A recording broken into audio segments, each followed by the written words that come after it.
Hello students, welcome back to my channel. मैं हूं शिवांगी और आज के इस वीडियो में मैं बात करूंगी यूपी स्टेट मेडिकल फैकल्टी की एडमिशन जो डिप्लोमा कोर्सेज है उसमें एडमिशन की डेट आ चुकी है। फॉर्म भी ऑनलाइन आ चुके हैं। अभी मैं सरकारी रिजल्ट पे जाकर के आपको सारी डिटेल दूंगी। अगर आप चैनल पर नए हैं तो प्लीज़ चैनल को सब्सक्राइब करें एंड बेल आइकन प्रेस करना बिल्कुल ना भूलें आगे आने वाली वीडियोज़ के नोटिफिकेशंस के लिए। जैसे कि मैंने पहले भी बताया था कि यूपी में जो गवर्नमेंट कॉलेजेस हैं जहाँ पे डिप्लोमा कोर्सेज और आपके सर्टिफिकेट कोर्सेज होते हैं पैरामेडिकल के, उनके लिए आपका यूपी स्टेट मेडिकल फैकल्टी अपनी खुद की एडमिशन फॉर्म रिलीज़ करती है। सो आपके एडमिशन फॉर्म रिलीज़ हो चुके हैं। आप सरकारी रिजल्ट पे जा करके चेक कर सकते हैं। जैसा कि मैंने ओपन कर रखा है। एडमिशन सेक्शन में आपको UPSMFAC एडमिशन ऑनलाइन फॉर्म 2024 का दिखेगा। उस पे आप क्लिक करेंगे तो आपको सारी डिटेल सामने आएंगे। सो एप्लीकेशन आपका स्टार्ट हो चुका है। जैसा कि आप देख सकते हैं एप्लीकेशन आपकी 8 जून से स्टार्ट हो चुका है और लास्ट डेट एप्लीकेशन का 23 जून है। आपका जो मेरिट लिस्ट और काउंसलिंग की डेट है वो आपकी अभी पता चल जाएगा, बिकॉज इसमें जो डेट मेंशन है वो थोड़ा गलत है। और जनरल ओबीसी के लिए एप्लीकेशन की जो फ़ीस है वो आपकी 1500 है एंड एसटी एससी के लिए 1500 है। ऑनलाइन काउंसलिंग जब होगी तो उसमें आपको 500 रुपीज़ पे करने पड़ता है। आपको पता होगा कि इसमें जो एडमिशन होता है वो मेरिट बेसिस होता है। जितने भी डिप्लोमा और सर्टिफिकेट कोर्सेज होते हैं गवर्नमेंट कॉलेज में यूपी स्टेट के, उसमें जो भी एडमिशन है वो आपके मेरिट बेसिस होता है। हर एक कॉलेज में अपना एक टोटल शीट है और बहुत सारे डिप्लोमा कोर्सेज हैं और सारे के सारे कोर्सेज का इम्पोर्टेंस बिल्कुल ही आपका कम नहीं है कहीं भी। हर एक डिप्लोमा कोर्सेज का रोल अपना अलग अलग है। मैं अभी सभी के बारे में डिटेल में बात करूंगी। अभी हम लोग नोटिफिकेशन डाउनलोड करते हैं।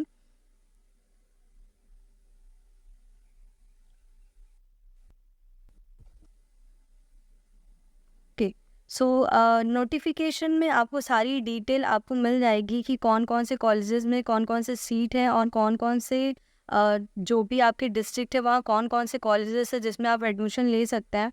आपकी एलिजिबिलिटी क्या है, मेरिट लिस्ट की जो भी आपकी प्रक्रिया है और जो आपकी काउंसलिंग की प्रक्रिया क्या है, सारी चीज़ें आपकी इसमें दी हुई है डिटेल। आप ओवरऑल आपके एडमिशन का क्या प्रोसीजर है, सारी की सारी डिटेल आपको मिल जाएंगी। सबसे पहले जो आपकी ऑनलाइन आपकी फ़ीस है वो आपका 1500 रुपीज़ है और आपका काउंसलिंग का जो फ़ीस है वो 500 रुपीज़ है। जब भी आप काउंसलिंग के लिए जाएंगे तो वहाँ पे रहेगा। कुछ कुछ ऐसे आपके कोर्सेज़ हैं जिसके लिए एलिजिबिलिटी आपकी PCM भी है और मोस्ट ऑफ द जितने भी कोर्सेज़ है उसके लिए आपका फिजिक्स, केमिस्ट्री और बायोलॉजी से कंप्लीट होना बहुत ज़्यादा ज़रूरी है। जो अभी जस्ट 10th और 12th का जो आपका लिस्ट आया है, यानी कि जो रिज़ल्ट आया है उसके बेसिस पे ही एडमिशन होता है। यानी कि हाई स्कूल और इंटर का जो आपका मेरिट है उसी बेसिस पे आपका एडमिशन होगा। और बेसिकली आपका जो एडमिशन का क्राइटेरिया होता है कि आप यूपी स्टेट के होने चाहिए या आपके जितने भी आरक्षण हैं क्या चीज़ें वो सारी डिटेल इसमें दी गई हैं।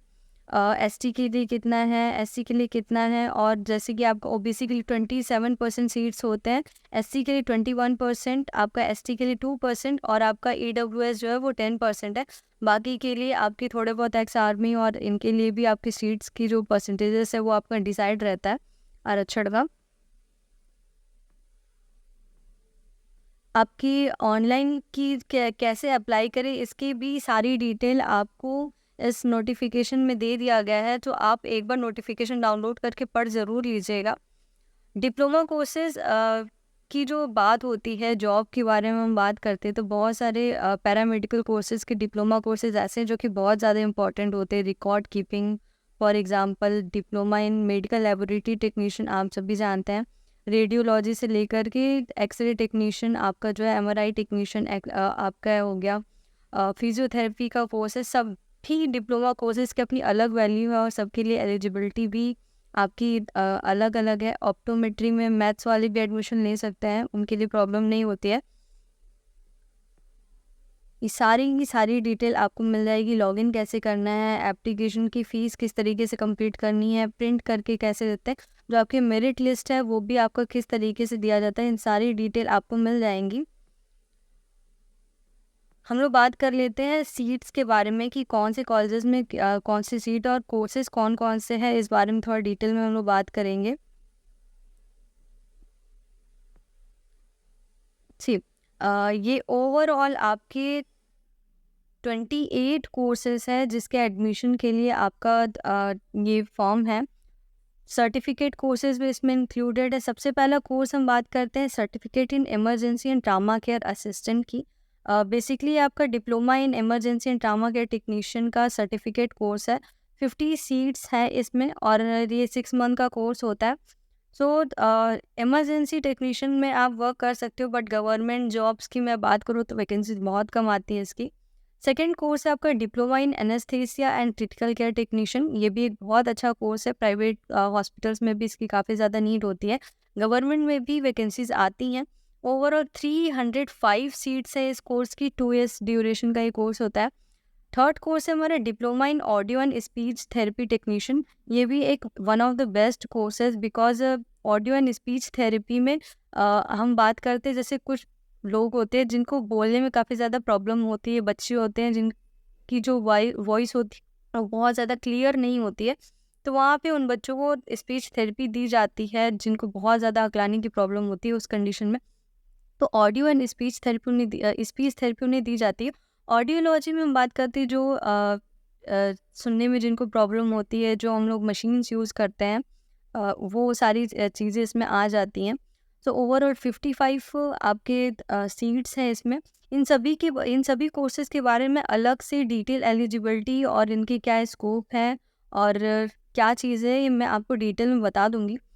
फोर्थ कोर्स है हमारा diploma in BCG technician and tuberculosis program management. इसकी भी वैकेंसी गवर्नमेंट में आती है और ओवरऑल 25 सीट्स हैं सिर्फ। आपके 2 ईयर्स का ये भी कोर्स है। ब्लड ट्रांसफ्यूजन टेक्नीशियन 148 आपके सीट्स हैं। 2 ईयर्स का ये ड्यूरेशन का कोर्स है। ब्लड बैंक में आप जॉब कर सकते हैं। फिर आपका diploma in burn and plastic surgery technician, overall 55 seats है इसके। 2 ईयर्स का आपका कह सकते हैं कि ये कोर्स है। जितने भी डिप्लोमा कोर्सेज है वो आपके 2 ईयर्स के, सिर्फ कुछ कुछ ऐसे कोर्सेज है जिनका आपका 1 साल का ही होता है। फिर आपका है diploma in CSSD technician, 25 seats है इसके, सिर्फ 2 ईयर्स का। डिप्लोमा इन सिटी स्कैन आपका कार्डियोलॉजी टेक्नीशियन, इनके सीट थोड़े ज़्यादा है। 238 सीट्स हैं। 2 ईयर्स का ये कोर्स है। कार्डियोलॉजी टेक्नीशियन बेसिकली उनको कहते हैं जो कि कार्डी लैब में जो वर्क करते हैं। सो इनका क्या है, 271 सीट्स हैं। डायलिसिस टेक्नीशियन की 373 सीट्स है हमारी। Emergency and trauma care technician की 298 सीट्स है। Diploma in emergency trauma care technician एक ऐसा कोर्स है जिसको मैं कह सकती हूँ बेस्ट तो है, बहुत ही अच्छा है, बट न जाने क्यों गवर्नमेंट को इसकी वैकेंसीज बहुत कम आती है, फिर दिखती ही नहीं है कि इस चीज़ पे गवर्नमेंट को वर्क करना चाहिए, क्योंकि diploma in emergency trauma care technician के बहुत सारे स्टूडेंट्स हैं। प्राइवेट हॉस्पिटल्स में ईजिली जॉब मिल जाता है, पे स्केल भी अच्छा है आपका, बट गवर्नमेंट जॉब्स बहुत ही रेयरली आते हैं इसके।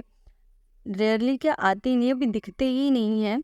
बट प्राइवेट सेक्टर की पर्पज से अगर देखा जाए तो काफ़ी अच्छा कोर्स है। गवर्नमेंट वैकेंसीज आनी चाहिए, बिकॉज बहुत सारे गवर्नमेंट ट्रामा केयर सेंटर्स खुल रहे हैं, हॉस्पिटल्स भी हैं। सो गवर्नमेंट को इस चीज़ पे ध्यान देना चाहिए। 298 सीट्स हैं इसकी। 2 ईयर्स का कोर्स है। Diploma and domiciliary care assistant and diploma in hospital record keeping, ये अभी एक काफ़ी अच्छा कोर्स है। जितने भी हॉस्पिटल्स इसमें जो भी पेशेंट के रिकॉर्ड रखे जाते हैं उनके लिए टेक्नीशियन की काफ़ी ज़्यादा ज़रूरत होती है। सो हॉस्पिटल रिकॉर्ड कीपिंग एक अच्छा कोर्स है। ओवरऑल ये 1 ईयर का डिप्लोमा होता है, यानी कि 1 ईयर का डिप्लोमा है। बाकी सारे कोर्सेज जो है वो 2 ईयर्स के हैं, but hospital and domiciliary care assistant and आपका हॉस्पिटल रिकॉर्ड कीपिंग ये 1 ईयर की कोर्सेज है। डिप्लोमा इन लैब टेक्नीशियन की आपकी सबसे ज़्यादा सीट्स इसी के हैं, 1270। ओवरऑल 2 ईयर्स का ये कोर्स है। Diploma in MRI technician, diploma in neonatal care technician है आपका। डिप्लोमा इन OT टेक्नीशियन है, इसके 758 सीट्स हैं आपके। ऑक्यूपेशनल थेरेपी है आपका। ऑप्थेल्मिक असिस्टेंट है। ऑप्टोमेट्री है। ऑर्थोपेडिक एंड प्लास्टर टेक्नीशियन है। सारी सीट्स आप देख सकते हैं। डिप्लोमा इन फार्मेसी भी है, यानी कि डी फार्मा, जो कि 300 सीट्स है। Diploma in physiotherapy, diploma in radio therapy technician, diploma in respiratory therapy technician, diploma in sanitation 63 है आपका इसमें सीट्स, आपका 1 ईयर्स का ये भी कोर्स है। एक्सरे टेक्नीशियन में भी आपकी सीट्स ज़्यादा है, 839 सीट्स है आपके ओवरऑल 2 ईयर्स में। बेसिकली आपका इनका जितने भी आपके सीट्स हैं, जितने भी आपके कोर्सेज हैं, सभी की जो फीस है वो आपका 24,000 पर ईयर है, यानी कि बहुत ही ज़्यादा कम है प्राइवेट की बेस के कंपैरिजन में। बिकॉज गवर्नमेंट कॉलेजेस हैं एंड प्लस स्कॉलरशिप का भी जहाँ तक मुझे आइडिया है आ जाता है। 24,000 पर ईयर फीस है जितने भी आपके कोर्सेज हैं। और उसके अलावा थोड़ा बहुत जो एग्ज़ामिनेशन फ़ीस है, आपकी बाकी सारी चीज़ें इंक्लूडेड हो जाती है। ट्यूशन फ़ीस तो आपकी 24,000 ही है। कॉलेजेस के बारे में आपको मिल जाए कि कौन से कॉलेजेस में कौन कौन से कोर्सेज़ हैं और कितनी सीट्स हैं किसके।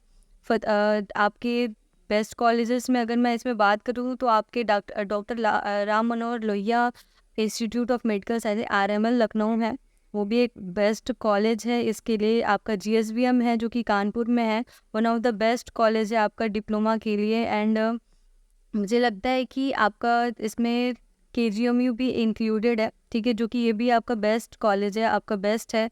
यहाँ से अगर आप करते तो आपके लिए काफ़ी ज़्यादा बेनिफिशियल होगा। सो टॉप की बात करूँ तो वही टॉप है जहाँ तक मेरी नज़र में, क्योंकि KGMU एंड अगर GSVM की बात करें तो आपका मेडिकल कॉलेजेस है, इनका कंपैरिजन सारे गवर्नमेंट मेडिकल कॉलेजेस है, बट KGMU एंड आप जानते हैं कि RML और आपका GSVM की बात ही अलग है। और ये आपका ओवरऑल सारा था। और अगर मुझे आपको इन सारे कोर्सेज़ की डिटेल भी अगर चाहिए, बारी बारी मैं सभी की एलिजिबिलिटी के बारे में, सबकी करियर स्कोप क्या है, सारी चीज़ें मैं आपको बता दूंगी। आप ये नोटिफिकेशन ओवरऑल पढ़ने के बाद ही अप्लाई करिएगा। बेस्ट है, डिप्लोमा कोर्सेज़ भी बहुत अच्छे होते हैं। आप आगे जितनी भी चीज़ें आप उसके बाद उससे बैचलर भी कर सकते हैं। डिप्लोमा कोर्सेज के बाद बैचलर में आपको सीधे लेटरल एंट्री मिल जाती है सेकेंड ईयर में। सो अगर आप डिप्लोमा कोर्सेज करना चाहते हैं, अगर आप यूपी से हैं तो आपको यूपी स्टेट मेडिकल फैकल्टी की फॉर्म ज़रूर फिल करनी चाहिए, क्योंकि इसकी फ़ीस काफ़ी कम है। अगर आपके मेरिट काफ़ी ज़्यादा हाई है, आपके परसेंटेजेस अच्छे हैं, तो आप ट्राई कर सकते हैं। अगर आपको कोई और अदर डिटेल चाहिए तो आप मुझे कमेंट करके ज़रूर बता सकते हैं। अगर आप चैनल पर नए हैं, वीडियो पसंद आए तो प्लीज़ लाइक ज़रूर करिएगा। Thank you.